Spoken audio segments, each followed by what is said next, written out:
அவருடைய இரக்கம், கர்த்தருடைய இரக்கம் அவருக்கு பயந்திருக்கிறவர்களுக்கு தலைமுறை தலைமுறைக்கும் உள்ளது. நீங்க தேவனுக்கு பயந்து நடந்தாதான் உங்க பிள்ளைகளும் பிள்ளைகளின் பிள்ளைகளும் அவங்க பிள்ளைகளும் ஆசீர்வதிக்கப்படுவதை பார்க்க முடியும். இந்த தேவனுக்கு பயம் இல்லாம சில திமிரா நடப்பாங்க பார்த்தீங்களா, அவங்க நிமித்தம் பிள்ளைகளுக்கு சாபம் வந்து குடும்பங்கள் நிறைய கஷ்டப்படுகிறதையும் நான் பார்த்திருக்கிறேன். ஆசீர்வாதமோ சாபமோ உங்ககிட்ட இருக்குது. நீங்க கர்த்தருக்கு பயந்தவுடைய வழிகளில் நடந்தால் இரக்கம் ஆசீர்வாதம் உண்டாகும்.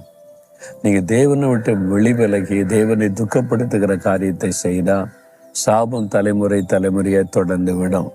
அதனால் ஆண்டவரே, நான் உமக்கு பயந்து நடக்கணும், உங்க இரக்கம்தான் என்னுடைய குடும்பத்தின் மேல எங்க தலைமுறையில இருக்கணும்னு ஒப்பு கொடுத்து ஜெபிங்க.